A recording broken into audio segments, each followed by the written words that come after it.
Hello, Leo. Thank you for joining me for your monthly forecast for June. Do you remember those crime shows where they used to say, do you remember what you were doing last May when you were walking down a particular street in a particular town or city? Well, I want you to remember what you were doing last May, because then the North Node, the point of destiny, moved out of an area which was very much to do with money and your self-worth into your own sign. And I think this gave you a tremendous incentive, along with the solar eclipse, which occurred last August, to live your life by marching to the sound of your own drum. Now, of course, life isn't entirely simple because we get conflicting pressures and demands. And since the turn of the year, there's been a huge welter of energy asking you to pick up the tab when it comes to responsibilities and obligations. And yet there's another part of you that's wanted to liberate yourself and be that free spirit that's been developing in your situation with Uranus's help and influence since 2010. Now, of course, last month, Uranus moved into a new sector, moved to the top of your scope, the 10th house, the midheaven, where it will be through to the 6th of November. A marvellous opportunity to be more creative in terms of your professional hopes, to be more flexible, to be not quite so governed by a sense of comfort or familiarity, which can be a surprising Leo trait, considering the dramatic, charismatic persona that you do project. But it can also be unsettling in some ways. But Uranus on the whole this month doesn't have a lot of contact with other influences.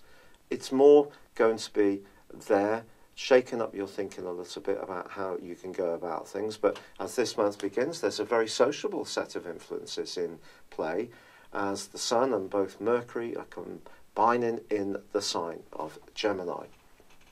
That's great stuff, no question about it, until the Sun goes into a square with the murky world of Neptune on the 3rd through to the 10th.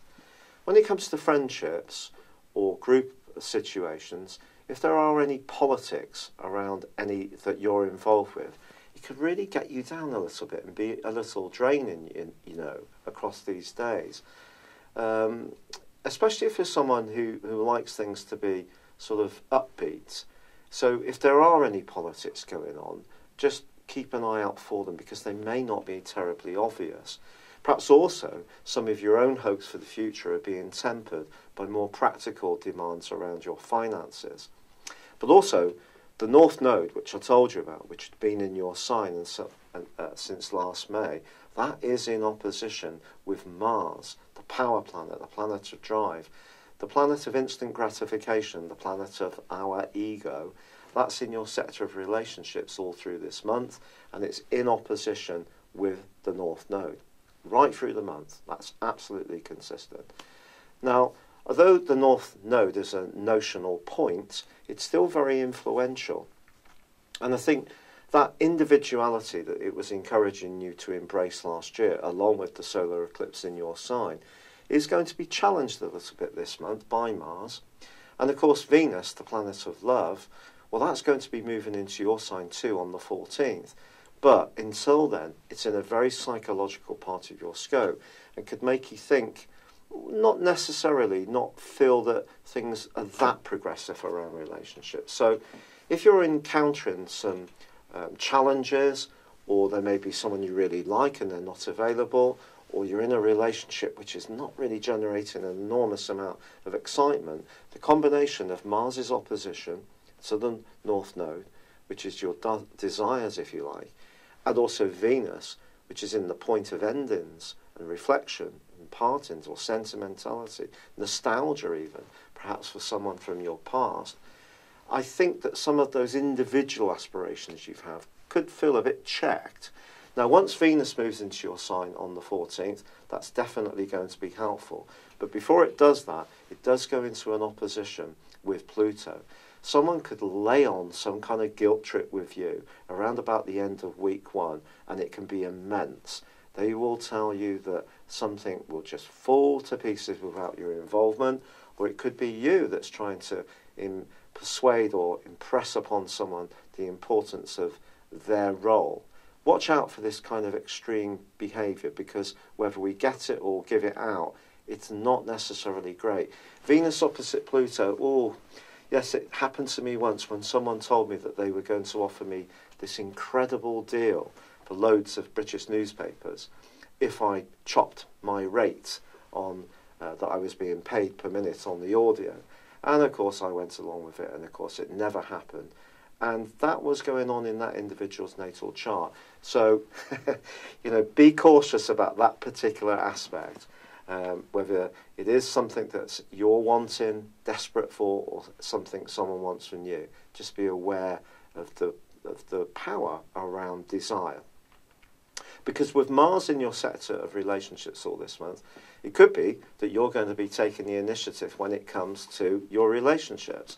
And not something you always find quite as easy as perhaps the textbooks would suggest.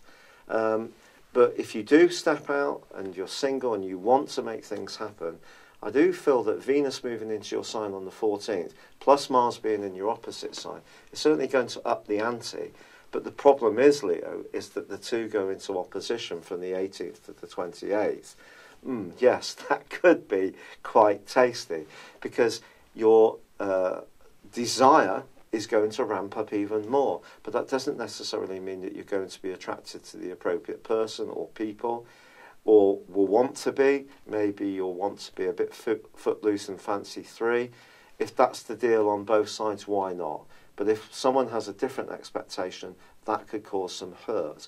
In an existing relationship, you and yours may not quite come together around just joint discussions in such a balanced way as you might normally do.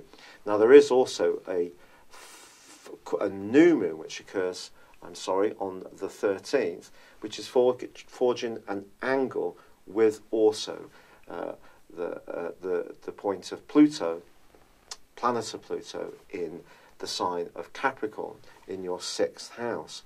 So I do feel the new moon, which occurs, of course, in the sign of Gemini, it's very much about sociability, but it's sociability with an awareness to the obligations that go on as well.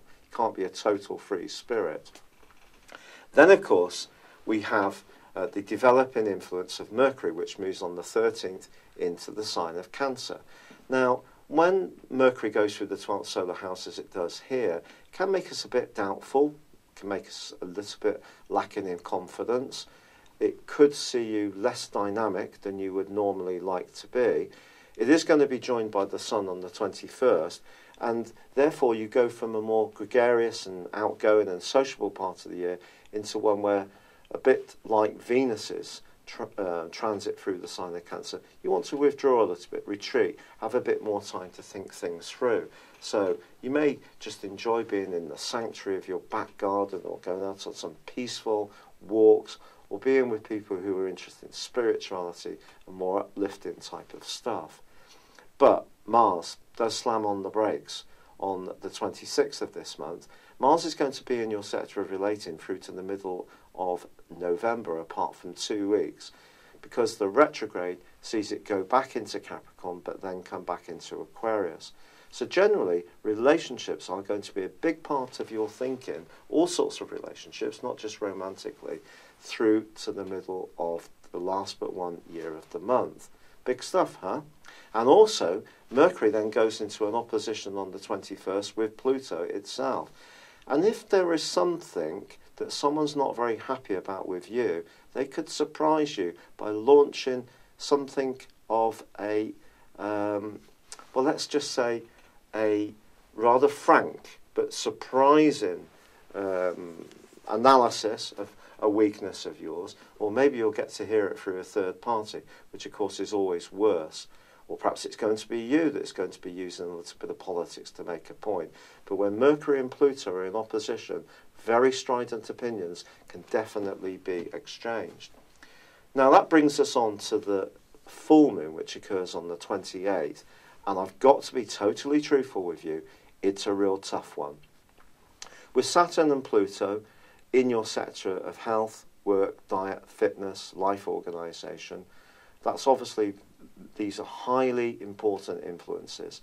Saturn's about structure, Pluto about transformation. Some big changes may be going on in your life. Saturn and Pluto are also in retrograde as well. Some sort of rethinking could be going on. But this particular full moon which occurs is in Capricorn, and it embraces Saturn exactly. So I think when it comes to your health, see your health in a very holistic way, whether it's emotional, mental, spiritual, or it is to do with just how you feel about yourself. So it's possible that you could feel a little bit tender on the back of this full moon, but not want to talk openly about it for fear that you're showing some vulnerabilities. But I think some vulnerabilities are possible from the 28th for 2 weeks. Try to embrace this.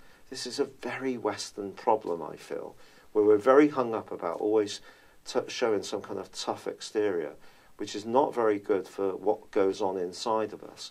So whatever you're dealing with around your situation, try to get your nutrition as right as possible, your exercise as right as possible. Don't overdo it. Don't do anything extreme. Just live within sensible boundaries. And I think it actually can be a very positive full moon for you.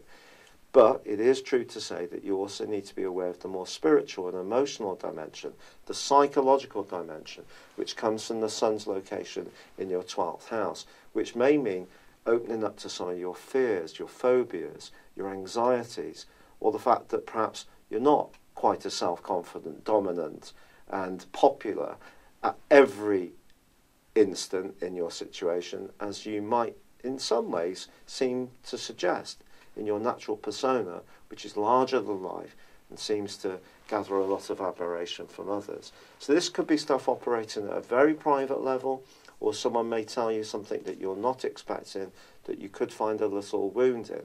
But remember, with Uranus in the sign of Taurus, it's shaking up your role in life big time. With Pluto and also Saturn tracking backwards in your 6th house, your basic structures are changing too. But there is one aspect I haven't yet told you about, which is absolutely fabulous, and that's between Jupiter and also Neptune, the co-rulers of Pisces. They're cooperating brilliantly all through this month. So if you're doing any kind of renovations to your home, creating a really nice garden, moving all together, getting exactly what you want, how this proceeds this month can be very positive, despite the fact that Jupiter still is in retrograde itself. So you have a classic opportunity this month with the help of the North Node, and then once Venus joins up with you mid-month, to demonstrate the more charismatic side of your nature and to focus on your relationships. But finding the balance between your own individual desires and the needs of a partner is going to be the challenge, because you can be more assertive and go-getting with Mars in your opposite sign, or also be seen as being a bit more overpowering or wanting things on your own terms. So it's about finding that right balance. There is a very sociable vibe in the first 2/3 of this month, but then a more spiritual one is also there in the background too. Try to embrace that. There may be times when you do want to cocoon yourself away with the people who are really, truly and utterly meaningful to you. It's been a real pleasure being with you, Leo. If you've yet to like or comment on one of my videos, I'd love if you did it on this one, or subscribe to my channel. But for now, good luck and goodbye. Hello, thank you so much for watching my video. I'd love you to join me at my Horoscope Ace app. You can find this at www.horoscope-ace.com. You can use it through Android, iOS, Apple, or Facebook. Check out your ascendant or your moon sign, or download your free birth chart. There's all your favourite videos, plus there are daily, weekly, monthly and yearly horoscopes for general, love, Chinese and Indian astrology. If your passion is tarot, there's my brilliant 3-card money or love tarot readings too.